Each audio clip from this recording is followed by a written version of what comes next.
कहानी की शुरुआत में हम आर्थर नाम के एक अजीब आदमी को देखते हैं। वो भले ही हरकतों से थोड़ा सनकी लगे, लेकिन दिल का बहुत अच्छा है। दिन के वक्त वो एकदम नॉर्मल जिंदगी जीता था, लेकिन रात होते ही वो डिफेंडर बन जाता। एक ऐसा सुपर हीरो जो अपनी तरफ से शहर की बुराई खत्म करने के मिशन पर निकला हुआ था। लेकिन इस वक्त आर्थर डॉक्टर एलन पार्क के सामने बैठा था, जहाँ जबरदस्ती उसकी दिमागी हालत की जाँच की जा रही थी। दरअसल उसने हाल ही में मिस्टर ड्रोवो नाम के एक आदमी पर जानलेवा हमला कर दिया था। जब डॉक्टर एलन ने उससे पूछा कि उसने मिस्टर ड्रोवो पर हमला क्यों किया, तो आर्थर पहले बात को टालने लगा। उसने कहा कि ये राज की बात है, लेकिन आखिरकार वो अपनी पूरी कहानी सुनाने के लिए मान गया। उसने बताया कि कुछ समय पहले वो हर रात सुपर हीरो की कॉस्ट्यूम पहनकर शहर की सड़कों पर घूमता था और खुद को किसी लड़ाके जैसा समझकर बुरे लोगों को ढूंढता रहता था। एक रात अपनी इसी पेट्रोल के दौरान उसकी मुलाकात चक नाम के एक भ्रष्ट पुलिस ऑफिसर से हुई, जो कैट नाम की एक जवान लड़की को परेशान कर रहा था। दरअसल कैट मिस्टर ड्रोवो की बेटी थी, जो अपने पिता से अलग रहती थी। अपने पिता के साथ खराब रिश्ते की वजह से वो घर छोड़कर भाग गई थी और गुजारा करने के लिए सड़कों पर रहने लगी थी। वहीं दूसरी तरफ आर्थर कई सालों से एक ऐसे शख्स की तलाश में था जिसे वो कैप्टन इंडस्ट्री के नाम से जानता था। आर्थर को लगता था कि उसी आदमी ने उसकी मां की जान ली थी। उसे पूरा यकीन था कि शहर में फैली हर बुराई की जड़ वही शख्स था। इसीलिए उसने चक से उसके बारे में पूछताछ की, लेकिन चक को न तो कैप्टन इंडस्ट्री के बारे में कुछ पता था और न ही वो आर्थर की बातों को गंभीरता से ले रहा था। उल्टा वो उसका मजाक उड़ाने लगा। ये देखकर आर्थर का सालों से दबा हुआ गुस्सा फूट पड़ा। उसने तुरंत कैट को वहां से भागने के लिए कहा और फिर चक पर टूट पड़ा। सालों का दर्द और गुस्सा उसके हर वार में साफ नजर आ रहा था। इस सब के बाद आर्थर ने दोबारा अपनी आम जिंदगी जीने की कोशिश की। वो अपनी नौकरी पर जाने से पहले एक डायनर में कुछ खाने के लिए रुक गया, लेकिन जैसे ही वो आराम से बैठकर खाना खा रहा था, तभी एक पुलिस ऑफिसर उस रेस्टोरेंट के अंदर आ गया। कुछ ही देर बाद उस पुलिस वाले को रेडियो पर कॉल मिली कि आर्थर पर चक नाम के पुलिस वाले पर हमला करने का इल्जाम था। ये सुनते ही ऑफिसर ने चुपचाप बैकअप के लिए सिग्नल भेज दिया। कुछ ही मिनट्स में और पुलिस वाले डाइनर को चारों तरफ से घेर चुके थे। आर्थर को संभलने का मौका भी नहीं मिला और वहीं उसे गिरफ्तार कर लिया गया। फिर उसी रात आर्थर का सामना कैप्टन रॉय फेयरबैंक्स से हुआ। रॉय ने उससे उस हथियार के बारे में पूछा जिससे उसने चक पर हमला किया था। ये हथियार था ट्रेंच क्लब। आर्थर ने बड़े फख्र से बताया कि ये उसके दादा हेनरी पॉपिंगटन की निशानी थी। उसने दावा किया कि इस पर 1000 जर्मन्स का खून लगा हुआ था। रॉय को आर्थर की बात बिल्कुल मजाक नहीं लगी। उसने पलटकर पूछा कि जब आर्थर ने एक पुलिस ऑफिसर पर वार किया, तो क्या अब इस हथियार पर पुलिस का खून भी शामिल हो गया था? ये सुनकर आर्थर का चेहरा तुरंत गंभीर हो गया। उसने साफ इनकार कर दिया कि उसने किसी पुलिस वाले को नहीं मारा था। आर्थर को लगता था कि जो पुलिस वाला खुद कानून तोड़ता है, वो सिर्फ बैज पहना हुआ एक गुंडा होता है। खैर, मामला और ना बढ़े, इसलिए पुलिस ने आर्थर का सारा सामान उसे वापस कर दिया, बस ट्रेंच क्लब को छोड़कर। लेकिन इससे पहले कि कोई उसे रोक पाता, आर्थर किसी तरह वो ट्रेंच क्लब भी छीनकर पुलिस स्टेशन से भाग निकला।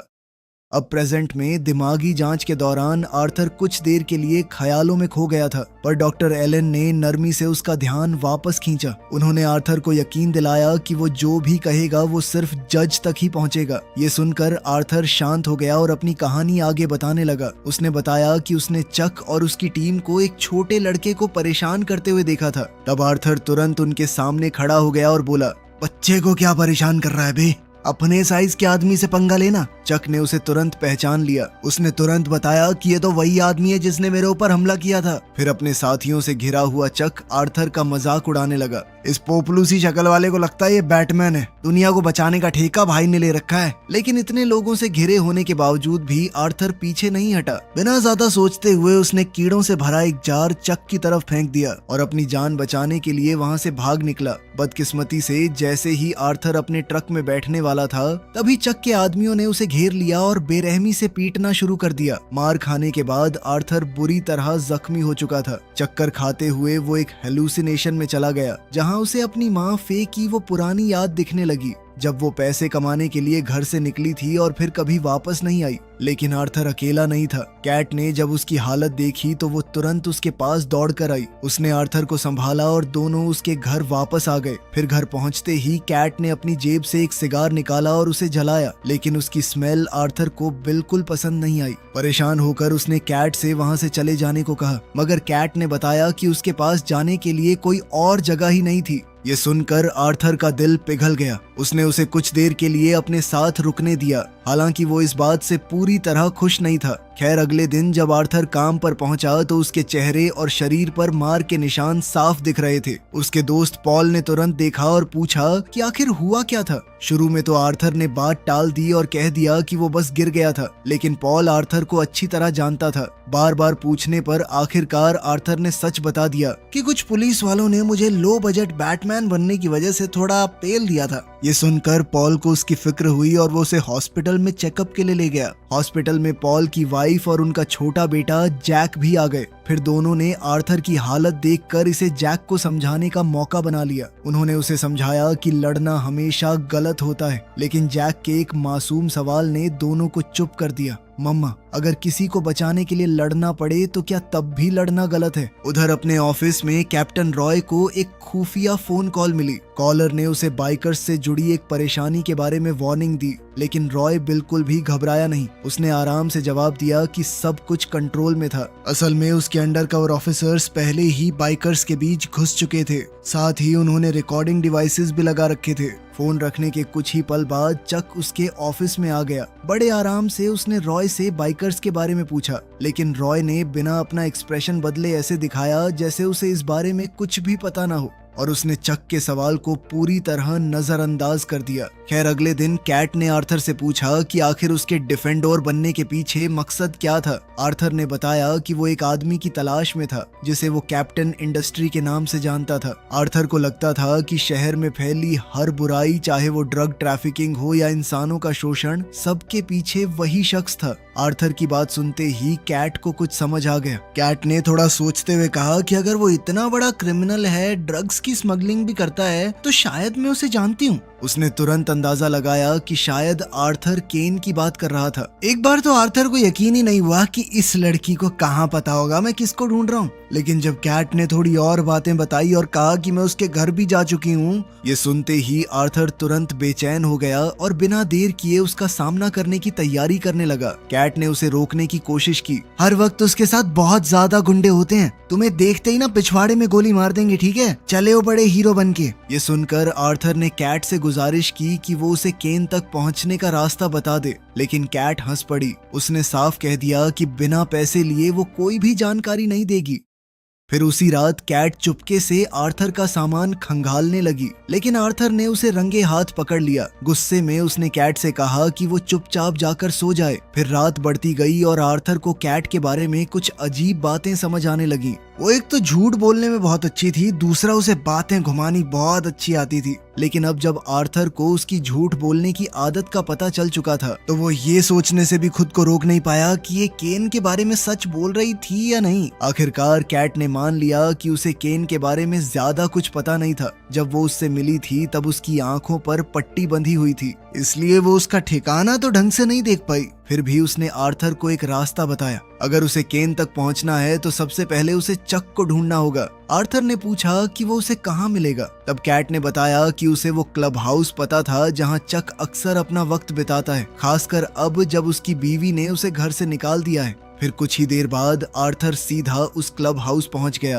वहां उसने चक को देखा, पकड़ा, बांधा और उठाकर सीधा अपने घर ले आया। जब चक की दोबारा आर्थर से मुलाकात हुई तो उसे लगा कि आर्थर उससे किसी पुरानी दुश्मनी का बदला लेने आया है, लेकिन आर्थर ने साफ कर दिया कि उसका सिर्फ एक ही मकसद है, केन का पता लगाना। शुरू में चक ने कुछ भी बताने से इनकार कर दिया, लेकिन काफी दबाव डालने के बाद आखिरकार वो टूट गया और उसने केन का ठिकाना बता दिया। फिर कुछ दिन बाद चक से मिला हुआ एड्रेस लेकर आर्थर चुपके से केन के कॉम्पाउंड में घुस गया। अंदर जाकर उसने देखा कि केन अपने कुछ गुंडों के साथ बैठा आराम से बातें कर रहा था। इधर आर्थर चुपचाप उनकी नजरों से बचा रहा। उसने एक हिडन कैमरा लगा दिया और उनकी हर हरकत रिकॉर्ड करनी शुरू कर दी। जब उसके पास काफी फुटेज जमा हो गई तो वो बिना किसी को पता चले वहां से निकल गया और सीधा घर लौट आया। जब उसने वो वीडियो कैट को दिखाई तो वो एकदम हैरान रह गई। उसे बिल्कुल उम्मीद नहीं थी कि आर्थर सच में केन तक पहुंच जाएगा। इसके बाद कैट आर्थर के जख्मों की मरहम पट्टी करने लगी। जब आर्थर ने पूछा कि क्या चाहिए तुम्हें, इतनी अच्छी क्यों बन रही हो, तो कैट ने बेधड़क होकर कहा कि पैसे चाहिए थोड़े से। पैसे आते हैं तो थोड़ी देर के लिए अपनी बुरी यादें भूल जाती हूँ। ये सुनकर वो पूछने लगा कि ऐसी क्या बुरी यादें हैं तुम्हारी, क्या भूलना चाहती हो तुम? लेकिन कैट ने इस सवाल का कोई जवाब नहीं दिया। उल्टा उसने आर्थर से ही पूछ लिया, तुम हमेशा सुपर हीरो की तरह कपड़े क्यों पहनते हो? इस पर आर्थर ने मुस्कुराते हुए कहा कि मुझे आर्थर बनने से ज्यादा डिफेंडर बनना पसंद है। अगली रात आर्थर एक बार फिर चुपके से उस क्लब हाउस में घुस गया जहां केन और उसके आदमी एक और सीक्रेट मीटिंग कर रहे थे। इस बार उसका मकसद उनके जुर्मों के और सबूत इकट्ठा करना था। वो छुपकर सब कुछ रिकॉर्ड ही कर रहा था कि अचानक केन की नजर उस पर पड़ गई। इसके बाद आर्थर का पीछा किया गया, लेकिन किस्मत से वो किसी तरह वहां से बचकर निकल गया। फिर सीधा कैप्टन रॉय के पास पहुंचकर उसने सारी वीडियो फुटेज दिखाई। आर्थर को यकीन था कि इतने सबूत अपराधियों को गिरफ्तार करवाने के लिए काफी होंगे। उसने रॉय को ये भी बताया कि उन वीडियोस में चक भी साफ नजर आ रहा था, लेकिन रॉय ने सारे सबूतों को नजरअंदाज कर दिया। उसका कहना था कि सिर्फ वीडियो फुटेज किसी को दोषी साबित करने के लिए काफी नहीं थी और हो सकता था कि वीडियो में दिखने वाला आदमी चक हो ही ना। असल में सच तो ये था कि रॉय चक को बचाने की कोशिश कर रहा था, लेकिन आर्थर उसकी चाल समझ चुका था और बिना बहस किए वहां से निकल गया। घर पहुंचते ही उसने कैट से कहा कि अगर केन को बेनकाब करना है तो उन्हें और भी वीडियो टेप्स की जरूरत पड़ेगी, ताकि इस बार उनके पास मजबूत सबूत हो। फिर आर्थर ने कैट को कुछ पैसे दिए ताकि वो कुछ VHS टेप्स खरीद सके और वो उन्हें लेने निकल गई। कुछ ही देर बाद पॉल की मुलाकात कैट से हो गई। थोड़ा हैरान होकर उसने आर्थर से पूछा कि ये लड़की कौन थी और वो इतनी पुरानी सुनसान वर्कशॉप में क्यों रह रहा था। पॉल ने उसे सलाह दी कि वो उसके साथ आकर रहे, लेकिन आर्थर ने साफ मना कर दिया। फिर भी एक सच्चे दोस्त की तरह पॉल ने अपना फोन आर्थर को दे दिया और कहा, अगर कभी किसी मुसीबत में फंस जाओ या मदद की जरूरत पड़े तो मुझे जरूर कॉल करना। अब आर्थर की कहानी सुनने के बाद डॉक्टर एलन को लगने लगा कि आर्थर दिल का बुरा इंसान तो नहीं है, लेकिन एक बात अब भी उनकी समझ से बाहर थी। आखिर उसने मिस्टर ड्रोवो पर हमला क्यों किया? तब आर्थर ने बिना झिझक माना कि उसने ये सब गुस्से में किया था और फिर वो कहानी को उसी मोड़ पर वापस ले गया। उसने बताया कि जब वो और कैट VHS टेप्स लेने जा रहे थे तभी अचानक उनकी मुलाकात मिस्टर ड्रोवो यानी कैट के पिता से हो गई। उन्हें देखते ही कैट का चेहरा एकदम बदल सा गया। उसका मूड पल भर में उतर गया और बिना कुछ कहे वो वापस मुड़कर चल दी। मगर आर्थर ने उसे प्यार से याद दिलाया कि उन्हें VHS टेप्स भी लेनी थी, लेकिन कैट अचानक भड़क गई। उसने गुस्से में कहा, ये बात तुम 1000 बार कह चुके हो। फिर उसी शाम कैट वापस आई और VHS टेप्स भी ले आई, लेकिन अपने पिता से हुई मुलाकात का असर उसके चेहरे पर साफ दिख रहा था। उसका मन बहुत बेचैन था। खुद को शांत करने के लिए उसने एक जॉइंट जला ली। ये देखकर आर्थर बिल्कुल खुश नहीं हुआ। उसने कैट को याद दिलाया कि उसने स्मोकिंग छोड़ने का वादा किया था, लेकिन कैट ने ठंडे लहजे में कह दिया कि उसने ऐसा कोई वादा कभी किया ही नहीं था। अब आर्थर ने तुरंत उसके हाथ से जॉइंट छीन लिया और कहा कि मैं सिर्फ तुम्हारी मदद करना चाहता हूँ। ये सुनकर कैट और भी गुस्से में आ गई। उसने आर्थर को जोर से धक्का दिया और कहा कि वो उसे अकेला छोड़ दे। फिर जब आर्थर वहां से निकल रहा था तभी अचानक उसका सामना केन के गुंडों से हो गया। लेकिन इस बार आर्थर पहले वाला कमजोर आदमी नहीं था। इस बार वो पूरी तैयारी के साथ आया था, हाथ में अपना हथियार लिए। उसने बिना एक भी पल गवाए उनके ऊपर हमला कर दिया। फिर आर्थर ने एक एक करके सबका डटकर सामना किया, लेकिन लड़ाई के बीच एक गुंडे ने पीछे से उसे चाकू मार दिया। इसके बाद भी आर्थर ने हार नहीं मानी।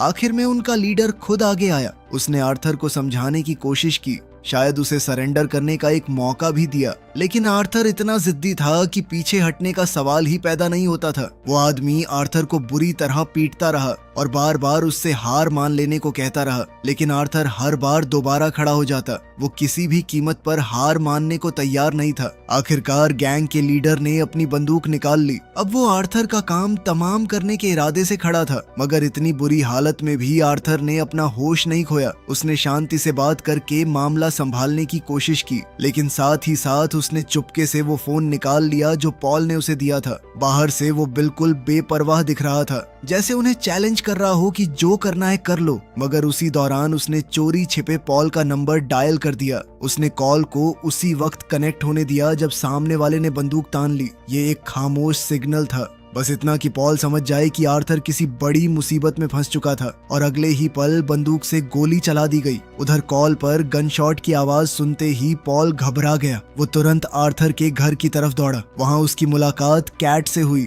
उसने बेचैन होकर पूछा कि आर्थर कहाँ है, लेकिन कैट ने बिल्कुल आराम से जवाब दिया, वो मूवी शूट करने गया है। पॉल को उसकी बात पर बिल्कुल यकीन नहीं हुआ। उसने गोली चलने की आवाज खुद सुनी थी। उसे पता था कि आर्थर की जान खतरे में थी, इसलिए गुस्से में वो कैट को साथ लेकर आर्थर को ढूंढने निकल पड़ा। कुछ ही दूर उन्हें आर्थर जमीन पर पड़ा मिला। वो बिल्कुल अपनी आखिरी सांसें ले रहा था। अब दोनों ने बिना वक्त गवाए उसे जल्दी से हॉस्पिटल पहुंचाया। वहां डॉक्टर्स ने बताया कि आर्थर को कई गोलियां लगी थीं, लेकिन खुशकिस्मती से वो असली गोलियां नहीं थी। असल में वो ट्रेनिंग के लिए इस्तेमाल होने वाली रबर बुलेट्स थीं। इस तरह आर्थर मौत के मुंह से बच निकला। जब वो हॉस्पिटल में इलाज करवा रहा था तब कैट उससे मिलने आई। जो कुछ हुआ था उसके बाद उसने फैसला कर लिया था कि वो इस सुपर हीरो मिशन का हिस्सा और नहीं बनेगी। उसका मानना था जिन लोगों से हम लड़ रहे हैं वो बहुत ज्यादा खतरनाक हैं। उसने आर्थर से कहा कि दुनिया में और भी बहुत से बुरे लोग हैं जिनसे लड़ा जा सकता है, और अगर आर्थर सच में किसी बुरे इंसान को रोकना चाहता है तो उसे सबसे पहले उसके अपने पिता ड्रोवो के खिलाफ जाना चाहिए, क्योंकि वो भी बच्चों का शोषण करता था और उसने खुद कैट के साथ भी वही किया था। फिर अगले दिन केन के होश उड़ गए जब उसे पता चला कि आर्थर अब भी जिंदा है, और उससे भी बड़ी बात, उसे पता चला उसकी गैंग के अंदर इतने दिनों से एक अंडरकवर पुलिस वाला मौजूद था। ये बात पता चलते ही केन ने एक पल भी बर्बाद नहीं किया। उसने उस पुलिस ऑफिसर का सामना किया जो इतने दिनों से उसके आदमियों में घुल मिल कर रह रहा था, और बिना किसी रहम के उस पर गोलियों की बौछार कर दी। इस बीच चक ने भी पुलिस को खबर पहुंचाने वाले बाकी सारे खबरियों को ढूंढ निकाला था, और फिर एक एक करके सबको मौत के घाट उतार दिया। वो आर्थर का काम भी हमेशा के लिए तमाम करना चाहता था, इसलिए उसने अपने एक आदमी को हॉस्पिटल भेजा ताकि आर्थर जिंदा ही न बचे। वो गुंडा डॉक्टर का भेस बदलकर हॉस्पिटल के अंदर घुस गया। सिक्योरिटी को चकमा देते हुए वो सीधा आर्थर के कमरे की तरफ बढ़ने लगा। उसका इरादा बिल्कुल साफ था, आर्थर को वहीं खत्म कर देना। लेकिन उसे क्या पता था कि आर्थर तो पहले ही हॉस्पिटल से चुपके से निकल चुका था। इस बार उसका निशाना था मिस्टर ड्रोवो। अब आर्थर सीधा उसकी दुकान में घुस गया। उसने मिस्टर ड्रोवो को जोर से धक्का दिया,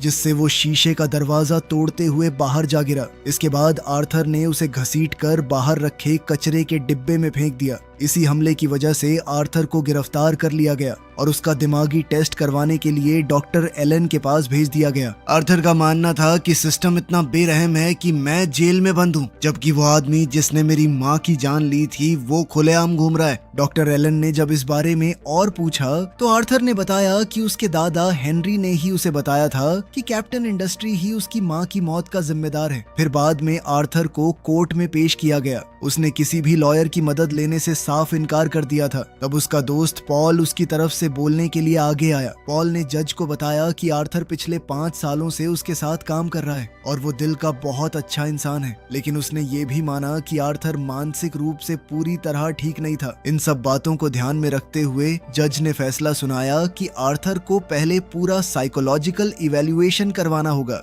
फिर कुछ ही देर में आर्थर की गिरफ्तारी की खबर पूरे शहर में फैल गई। कुछ लोगों ने उसके अकेले जुर्म के खिलाफ लड़ने को बेवकूफी और लापरवाही बताया, लेकिन बहुत से लोग उसे एक ऐसा हीरो मानने लगे जो बिना किसी डर के सही चीज के लिए खड़ा हुआ था। साइकोलॉजिकल इवैल्यूएशन पूरा होने के बाद डॉक्टर ने अपनी रिपोर्ट जज को सौंपी। उनके मुताबिक आर्थर कई गंभीर मानसिक समस्याओं से जूझ रहा था, जिनमें डिप्रेशन, डिलूजनल मेगालोमेनिया, अपने एक्शंस के अंजाम का अंदाजा न लगा पाना और फैसले लेने की बहुत कमजोर समझ शामिल थी। इसलिए डॉक्टर एलन ने जज से जोर देकर सिफारिश की कि आर्थर को उसकी मानसिक हालत को देखते हुए जेल भेजने के बजाय उसका इलाज करवाया जाए। फिर काफी बहस के बाद आखिरकार जज आर्थर को जेल भेजने के बजाय एक मौका देने के लिए तैयार हो गया, लेकिन सिर्फ एक शर्त पर। आर्थर को पॉल के साथ रहना होगा और हमेशा के लिए अपनी डिफेंडोर वाली पहचान छोड़नी होगी। ये सुनते ही आर्थर भड़क उठा। उसके लिए डिफेंडोर सिर्फ एक कॉस्ट्यूम नहीं था,